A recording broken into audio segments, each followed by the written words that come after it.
Teaching young students is both fun and challenging.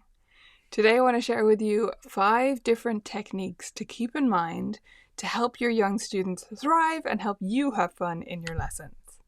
Tip number 1 is to use games to reinforce concepts. If you've been around here a while, you probably saw this one coming, but it bears repeating. Young learners need to play. They need to move. They need the space to be able to wriggle and move about and not just sit on a piano bench for 30 minutes. And games don't have to take a huge amount of time. We have tons of really great short games inside my membership at Vibrant Music Teaching, alongside our more in-depth one, so that you can use games in your lessons, no matter whether you're teaching a preschooler for a 20-minute lesson, if that's all you get to do, or you're teaching a teenager and doing advanced theory concepts. Tip number 2 is to know that parents are essential to practice. Now, this is not entirely what it sounds like. Parents play a huge role in practice happening at home. So the main thing I want you to understand is that if parents are not involved in practice, it's not going to happen. And there's nothing you can do to change that on the student side, okay? So you need to set this up with parents right from the beginning. Talk with parents before they start lessons about what's going to be involved and what practice is going to look like. With a young learner, I'm only expecting a few minutes every day, but it does need to be every day, and the parent has to sit there and help. So set that expectation right from the beginning to give you a better chance of it happening. A 5-year-old simply cannot organize their own schedule, sit down, read a notebook of what they're supposed to practice, and then practice effectively for 10 minutes. It's just not going to happen. So making parents aware of that is super important. Now, in my studio, I'm lucky because I've set it up that I can give them a choice, which is often a really great way to really get this point across. So we have a preschool group class. It's for students aged 3 to 5, even though that's not technically preschool here, but whatever. We have a class for ages 3 to 5. It's called Mini Musicians. The program is available inside Vibrant Music Teaching. Now that class is on every week, and there's no practice requirement. It's just about a musical experience every week in a group format. A parent of a 3 to 5-year-old student can opt for that class, or they can opt for regular lessons, in our case buddy lessons. If they opt for the buddy lessons, they have to be prepared to sit beside their child and help them practice. If they don't want to do that, if they don't think that they can find the time, or they're just not in that space right now, they can do mini musicians instead. So it doesn't have to be this or no music. It can be, you can do this type or you can do this type. And they're very different experiences, but you need to do the one that fits in your family.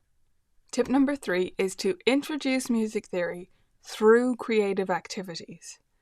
So we improvise and compose in most of our lessons here at Colourful Keys. The way that we achieve that, really, is by using those creative activities to teach things. That's how we get it all to fit, because we're not getting it all to fit. We're using the improv and the composing to teach skills.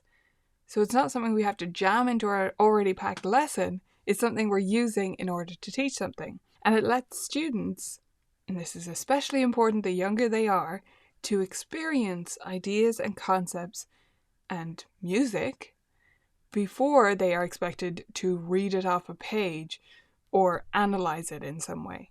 So the next time you need to teach your student a particular skill or concept, try drawing it, composing a piece with it, improvising together using that skill, or using some other creative means to explore it together in a playful way before they see it in a method book. This video is sponsored by Vibrant Music Teaching. Leave boredom, burnout, and imposter syndrome behind with vibrantmusicteaching.com. Access a library of games, courses, and tools to keep your students engaged and learning. Join a global community of music teachers and grow your skills with confidence. Sign up today and bring fresh energy to your lessons. Tip number 4 is probably the most important one, and that is to be playful. This is not about structured, proper games. It's about being generally playful with your student. And if you do nothing else from this list, would you please do this?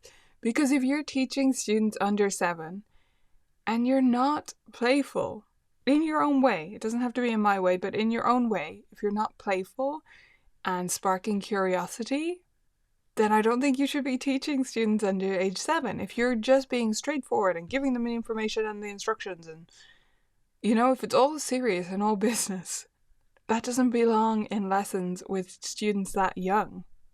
To be honest, I think a bit of play should be included in all lessons, but especially with students that young. Draw the doodle on the page. Make up a story about an animal in some situation that helps you teach your point. Get out stuffed animals and make sure you give them names. Be playful, get into the child's world. Try to remember what it was like to be that age, or maybe even a little bit older, and to use your imagination all the time, right? Get inside their world, and they will learn so much better, and you'll both have so much more fun than if you tried to say it in an adult, straightforward, boring way. And tip number 5 is to know that there are always smaller steps. A little bit of not quite a pet peeve, but something that sticks out to me when teachers are asking for advice or telling me about a student situation is when they say, they just don't get blank. They're just not playing with good rhythm in this piece. They're just not understanding what I mean with whatever the case may be. Have you actually broken it down to the smallest steps possible? And spoiler, the answer is no, because there's always a smaller step. There's always something you're not seeing, which is a step along the way to that goal. If your student can't remember where the C key is, do they understand the groups of 2 and 3 black keys? Have you broken down the patterns? Have you given them some visual reference to the fact that it's on the left of the 2 black keys? Have you taught it through a game and through singing and through improv? Have you done that again and again? There's always a smaller step every time. And you just need to really open up your brain to get inside that learning process to understand what step you're missing. Because it's not the student. It's you. I'm sorry, but it is. It's always us. If a student is not getting something, if something is not sticking, it's because we haven't found the right way to teach it to that student. And the way to find those right ways is to break down the steps smaller and smaller and smaller till you understand the smallest possible thing you could do to get towards your goal. So I hope this quick blast through 5 different techniques will help you to explore teaching young students and having fun in those lessons. Let me know your top tips for teaching young beginners. I would love to hear them.